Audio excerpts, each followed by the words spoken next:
हिंदुस्तान में सैकड़ों लोगों के कत्ल का गुनहगार हाफिज सईद पाकिस्तान में खुलेआम घूमता है। वहां उसे बड़े नेता की तरह का सम्मान भी हासिल है।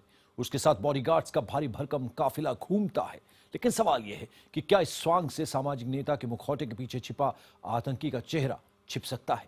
क्या छिप सकती है एक खूंखार आतंकी की हकीकत?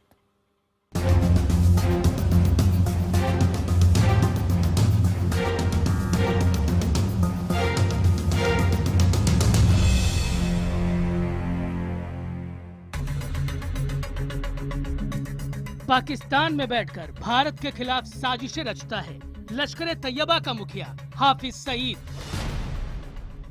इंडिया हमेशा ही ये प्रोपेगेंडा करता है और अफसोसनाक बात यह है कि अमेरिका के पास अपनी कोई मालूमात नहीं है और वो इंडिया की डिक्टेशन पर फैसले करता है।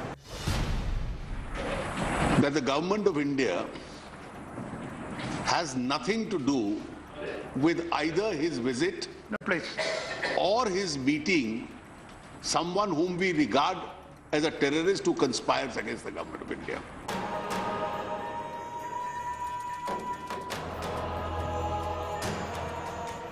छब्बीस नवंबर 2008 में मुंबई में हुए कत्लेआम का मास्टरमाइंड हाफिज सईद। हाफिज सईद इस देश का सबसे बड़ा दुश्मन है। हाफिज सईद ने अब तक जिस तरह के वक्तव्य किए और देश के हिंदुस्तान के खिलाफ है, हिंदुस्तान को तोड़ना चाहता है। हाफिज सईद हिंदुस्तान में अराजकता फैलाना चाहता है। 11 जुलाई 2006 को हुए मुंबई लोकल ट्रेन में सीरियल ब्लास्ट का सूत्रधार है Hafiz Saeed. Hafiz Saeed, the mastermind of the terrorist attacks. 23 मई 2014 को अफगानिस्तान में भारतीय दूतावास पर हमले का गुनहगार Hafiz Saeed. meets the most wanted terrorist not only in this country but all over the world. Pakistan को सौंपी गई भारत की मोस्ट वांटेड लिस्ट में पहला शख्स है हाफिज सईद, लेकिन जिसे भारत मानता है दुश्मन नंबर 1, जिसके साथ भारत के नेता आतंकवादी जैसे सुलूक करने की बात करते हैं, उसके साथ भारत के जाने माने पत्रकार की तस्वीर से मच गया है बवाल।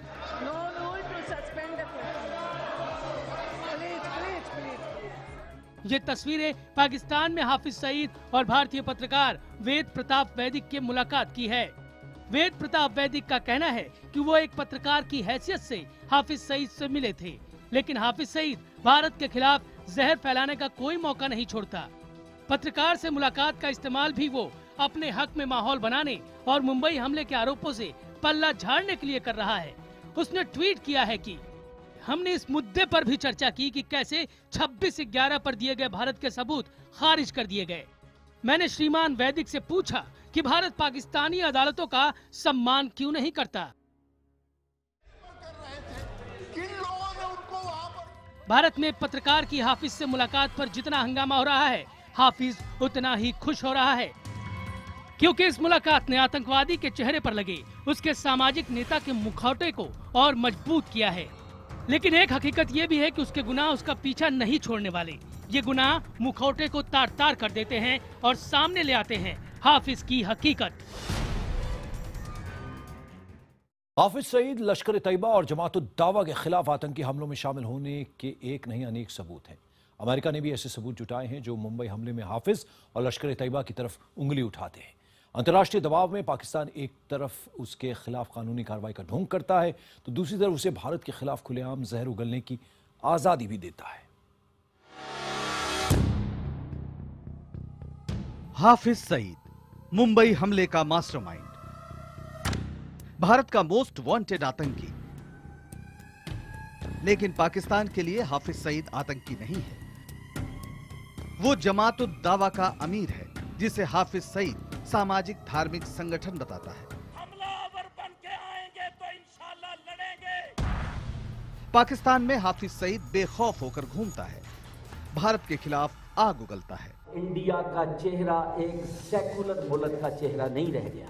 और हाफिज सईद से मुलाकात करने वाले भारतीय पत्रकार वेद प्रताप वैदिक की माने तो वो बेहद सख्त सुरक्षा घेरे में चलता है, जिस तक किसी आम आदमी का पहुंचना आसान नहीं है। सईद से जब शुरू में मैं गया बात करने, क्योंकि अचानक तय हुई मुलाकात, पाकिस्तानी टीवी चैनल्स ने मुझे इंटरव्यू किया और एक जर्नलिस्ट ने कहा कि आप हाफिज सईद से कभी मिले? मैंने कहा नहीं, पिछले साल मिलने की बात हुई थी लेकिन मुलाकात हुई नहीं। बोले मैं अभी कराता हूँ बात। उन्होंने बात करा दी, मुलाकात तय हो गई, मैं चला गया। लेकिन शुरू में 4-5 मिनट थोड़ा तनाव सा रहा, तो मुझे लगा कि मैंने आके गलती की। सवाल यह है कि हाफिज सईद अगर अपने दावे के मुताबिक सचमुच धार्मिक सामाजिक नेता है तो उसे इतनी सख्त सुरक्षा की व्यवस्था की क्या जरूरत है? हकीकत यह है कि जमात उद दावा की आड़ में हाफिज लश्कर तैयबा का संचालन करता है, जो भारत को दुश्मन नंबर 1 मानता है। मुंबई हमले की वजह से दुनिया भर की निगाहों में आने वाला हाफिज अब अपने भाषणों में सावधानी बरतता है, लेकिन एक वक्त था जब वो खुलकर जिहाद और आतंक के समर्थन में भाषण देता था। समाचार एजेंसी AFP की अप्रैल 2012 की एक रिपोर्ट के मुताबिक हाफिज सईद ने जमात उद दावा के मुख्यालय जामिया मरकजल कदशिया में पाकिस्तान के नौजवानों से जिहाद की अपील की थी। हाफिज सईद ने यह भाषण तब दिया था जब अमेरिका ने उसकी सूचना देने पर $1 करोड़ का इनाम रखा था। FP की रिपोर्ट के मुताबिक साइलेंसर लगे हथियारों से लैस बॉडीगार्ड से घिरे हाफिज सईद ने अपने सार्वजनिक भाषणों में नौजवानों का आह्वान करते हुए कहा था, हमारे साथ आओ, हम तुम्हें जिहाद का मतलब बताएंगे। जंग का वक्त आ गया है। ये वही जिहाद है जिसने सोवियत संघ को तोड़ दिया और अब अमेरिका को नाकाम कर रहा है। पाकिस्तान में बहुत सी पार्टी हैं, लेकिन अमेरिका ने सिर्फ जमात उद दावा को पैगाम भेजा है क्योंकि हम जिहाद करते हैं। पाकिस्तान में सरकार, फौज, खुफिया एजेंसी, ISI और आम लोगों के बीच हाफिज के हमदर्द, समर्थक और मददगार मौजूद हैं। यही वजह है कि 26/11 हमले में उसके खिलाफ भारत के तमाम सबूत पेश करने के बावजूद वो बेखौफ है। उसकी हरकतों पर लंबे वक्त से नजर रख रहे अमेरिका ने भी आखिरकार हाफिज पर 1 करोड़ का इनाम रखने के 2 साल बाद 25 जून को उसके संगठन जमात उद दावा को भी आतंकी संगठन घोषित कर दिया। We did today was add and designate a number of aliases for LET under the foreign FTO designation. America ने यह कदम लश्कर के मुख्य संगठन जमात उद दावा और हाफिज की हरकतों के बारे में पुख्ता सबूत जुटाने के बाद उठाया था। जमात उद दावा पर प्रतिबंध लगाते वक्त अमेरिका ने साफ किया था कि 23 मई 2014 को अफगानिस्तान के हेरात में भारतीय वाणिज्यिक दूतावास पर हुए हमले के पीछे भी लश्कर तैयबा ही था। And we did, as you note, list a number of attacks that they were responsible for. In terms of the Herat attack, we have said this now based on credible information. Can't get into more specifics about what that means. The U.S. government has assessed that LET was responsible for the attack in Herat on May 23rd, 2014. This is the attack on the Indian consulate. जाहिर है 2008 के मुंबई हमले के बाद भी एक तरफ हाफिज भारत के खिलाफ साजिशें रच रहा है, तो इंशाअल्लाह इंडिया को भी कश्मीर से निकलना पड़ेगा। दूसरी तरफ भारतीय पत्रकार से मुलाकात पर छिड़ी सार्वजनिक बहस पर टिप्पणी भी कर रहा है। इस बहाने वो दुनिया के मंच पर खुद को पाकिस्तान के सामाजिक नेता के तौर पर उभारने की भी कोशिश कर रहा है। Bureau report, IBN 7। Hafiz Saeed कोई मामूली आतंकी नहीं है। अगर अमेरिका का दुश्मन नंबर 1 ओसामा बिन लादेन था तो भारत का दुश्मन नंबर 1 हाफिज सईद है। हाफिज सईद भले ही किसी की हत्या में सीधे शामिल ना रहा हो, लेकिन वो किसी हत्यारे से ज्यादा बड़ा गुनहगार है, क्योंकि उसकी रची साजिशों की वजह से न सिर्फ सैकड़ों मासूम मारे गए, बल्कि कसाब जैसे बहुत से नौजवान भटक कर आतंकी बन गए।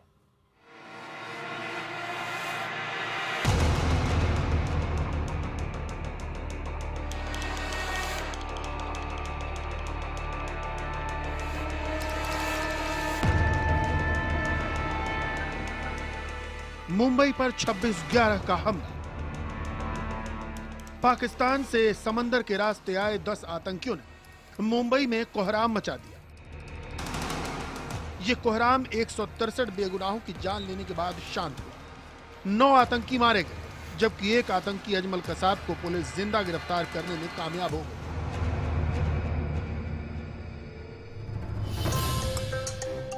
गिरफ्तारी के बाद अजमल कसाब ने जो बयान दिया, उससे साफ हो गया कि वो और उसके बाकी साथी मुंबई हमले का मोहरा भर थे। आतंक की बिसात पर चाल चलने वाला असली खिलाड़ी था हाफिज सईद।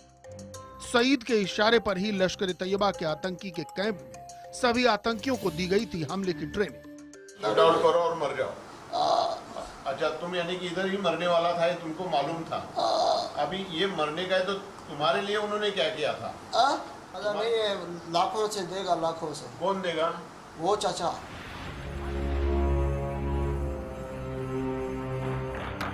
मुंबई हमले की जांच में ऐसे कई सबूत और सुराग मिले जो साफ कह रहे थे कि हाफिज सईद ही हमले का मास्टरमाइंड है। 26/11 के हमले के बाद भारत ने जमात पर संयुक्त राष्ट्र से प्रतिबंध लगाने की गुजारिश करते हुए आरोप लगाया था कि हाफिज सईद और लश्कर ए तैयबा एक ही है।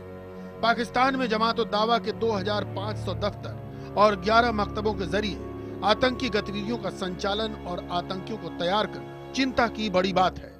दुनिया भर में 26/11 के पाकिस्तानी कनेक्शन पर हो हल्ला हुआ तो पाकिस्तान ने दिखावे के लिए हाफिज को 2 बार नजरबंद करने के बाद आजाद भी कर दिया।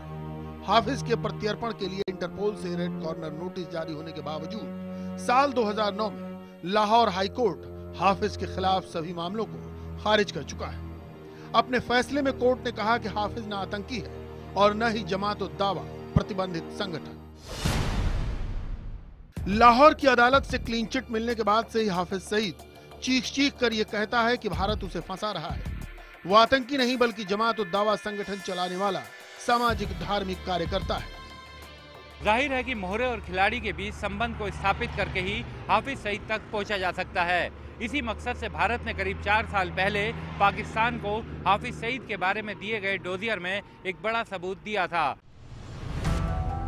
26/11 के गुनहगारों को अंजाम तक पहुंचाने के लिए भारत ने पाकिस्तान को कई डोजियर सौंपे हैं, जिनमें हमले और साजिश में शामिल लोगों के खिलाफ पुख्ता सबूत है। पाकिस्तान को ऐसा ही एक डोजियर 25 फरवरी 2010 को सौंपा गया।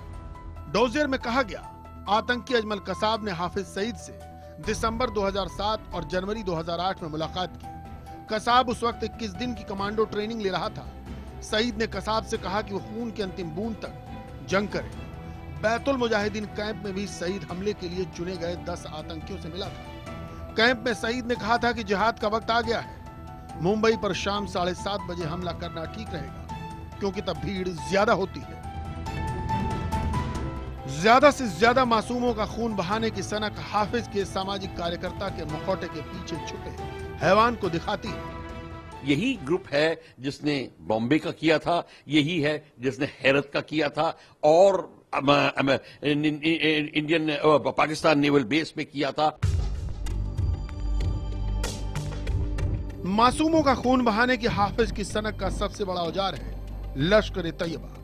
लश्कर का उदय उस संगठन से हुआ है 1985 में, जिसका गठन हाफिज ने ही किया था। इसी संगठन का नाम बाद में जमात उद दावा हो गया। जमात ने खुद को सामाजिक कार्यों के साथ नौजवानों को बरगलाने तक सीमित रखा, जबकि उसकी आड़ में आतंक की ट्रेनिंग और हमले की जिम्मेदारी लश्कर ए तैयबा के जिम्मे आ गई। मगर इन दोनों ही संगठनों के ऊपर जिस एक शख्स का हुक्म चलता है वो हाफिज ही है। Bureau report, IBN 7। और कश्मीर को लेकर पाकिस्तान के आतंकी सरगनाओं में भारत के खिलाफ साजिशें रचने और जहर उगलने की होड़ लगी है। आतंकी अब कश्मीर में भी दुनिया के दूसरे हिस्सों की तरह जिहाद छेड़ने का ख्वाब देख रहे हैं। हाफिज सईद का आतंकी संगठन लश्कर ए तैयबा भारत के खिलाफ नई साजिशें रच रहा है। कश्मीर में पकड़े गए एक खूंखार आतंकी ने भी लश्कर की नई साजिश का खुलासा किया। दूसरी तरफ आतंकी संगठन हिजबुल मुजाहिदीन ने भी कश्मीर में भारत के खिलाफ नई रणनीति का खुलासा किया, जिसमें भारत को ग्लोबल जिहाद का निशाना बनाने की अपील की गई है। मुंबई हमले का मास्टरमाइंड हाफिज सईद कश्मीर का नाम आते ही भारत के खिलाफ जहर उगलने लगता है। जमात उद दावा की आधिकारिक वेबसाइट के मुताबिक कश्मीर पर हाफिज का सबसे ताजा बयान इसी महीने 6 जुलाई को आया, जब कराची के स्पोर्ट्स एंड कल्चरल सेंटर में हाफिज ने भारत के प्रधानमंत्री को निशाना बनाते हुए कहा कि कश्मीरियों की आजादी की जंग को नरेंद्र मोदी दबा नहीं सकते हैं। कश्मीर पाकिस्तान के आतंकी सरगनाओं की वो दुखती रग है जिसकी वजह से वो दिन रात भारत के खिलाफ साजिश रचते रहते हैं। यही नहीं, पाकिस्तान के आतंकी सरगनाओं में खुद को कश्मीर के पाकिस्तानी एजेंडे का सबसे बड़ा पैरोकार साबित करने की होड़ भी मची रहती है। कश्मीर पर आतंकी सरगनाओं की होड़ में अब हाफिज से बढ़त लेता दिखाई दे रहा है कई आतंकी संगठनों के मंच यूनाइटेड जिहाद काउंसिल का मुखिया सैयद सलाउद्दीन। एक अखबार की रिपोर्ट के मुताबिक रविवार को पाक अधिकृत कश्मीर के मुजफ्फराबाद में एक जनसभा को संबोधित करते हुए सलाउद्दीन ने कश्मीर को गृह युद्ध का शिकार देश बताया और कहा कि जिहादियों को यहां दखल देना चाहिए। उसने कहा कि अलकायदा, तालिबान या कोई भी संगठन या देश दमन के शिकार कश्मीरियों की मदद के लिए आगे आता है तो हम इसका स्वागत करेंगे। सलाउद्दीन के बयान को हल्के में नहीं लिया जा सकता क्योंकि वो जिस यूनाइटेड जिहाद काउंसिल का मुखिया है उसमें हरकतुल अंसार, हिजबुल मुजाहिदीन, जमियतुल मुजाहिदीन, अल हिजाद, अल बर्क, अल बदर, इख्वानुल मुस्लिमीन और तहरीकुल मुजाहिदीन जैसे आतंकी संगठन शामिल हैं। सलाउद्दीन की तरह हाफिज सईद ने भी जमात-उद दावा का गठन करने के बाद दिफा पाकिस्तान का गठन किया है। ये करीब 40 आतंकी गुटों का मिला जुला संगठन है जिसका मकसद भारत में आतंक फैलाना है। लेकिन भारत के इन दुश्मनों के लिए अब अलग अलग नाम रखकर आतंकी साजिशें रचना आसान नहीं रह गया है। भारतीय एजेंसियां आतंकी सरगनाओं की साजिशों को दुनिया के सामने लाती रहती हैं। इसका नतीजा है कि अमेरिका लश्कर के बाद जमात-उद दावा को भी आतंकी संगठन घोषित कर चुका है। Action of the American government is part of the ongoing process of bringing terrorists to justice, and this process against the Lashkar-e-Taiba and its affiliates, the Jamaat-ud-Dawa, is the more benign version of Lashkar-e-Taiba. मगर लश्कर की साजिशें बदस्तूर जारी हैं। कश्मीर में ही पिछले महीने 20 जून को गिरफ्तार लश्कर के आतंकी नवीद जट उर्फ अबू हंजला ने भी एक सनसनीखेज खुलासा किया है। लश्कर के ट्रेनिंग कैंप में कसाब से मिल चुके अबू हंजला ने पूछताछ के दौरान जांच एजेंसियों को बताया कि लश्कर कश्मीर में आतंक की नई रणनीति अपना रहा है। उसने आतंकियों से कहा है कि पकड़े जाने पर वो अपनी उम्र 18 साल से कम बताएं। मकसद भारतीय कानून का फायदा उठाना है ताकि पकड़े जाने पर आतंकियों पर किशोर न्याय अधिनियम के तहत केस दर्ज हो। किशोर न्याय अधिनियम में अधिकतम 3 साल की सजा का ही प्रावधान है। गौरतलब है कि नवीद जट उर्फ अबू हंजला ने भी अपनी उम्र 17 साल बताई थी, लेकिन मेडिकल जांच के बाद उसकी उम्र 22 साल निकली। हंजला ने यह खुलासा भी किया है कि मुंबई हमले के दौरान कसाब की गलतियों पर लश्कर ने एक रिपोर्ट कार्ड भी तैयार किया है। उसने गलतियों का वीडियो ग्राफिक्स भी बनाया है जिसे आतंक का नया पाठ पढ़ाने के लिए इस्तेमाल किया जा रहा है। इस खुलासे के बाद यह आशंका भी जताई जा रही है कि क्या 26/11 की फिर तैयारी कर रहा है लश्कर। हाफिज सईद के खौफनाक मंसूबों को देखते हुए यह आशंका निराधार नहीं कही जा सकती। ये भी सच है कि जब भी भारत पाकिस्तान के रिश्ते पटरी पर लौटते दिखते हैं, हाफिज और लश्कर नई साजिश के साथ सामने आ जाते हैं। Bureau report, IBN 7।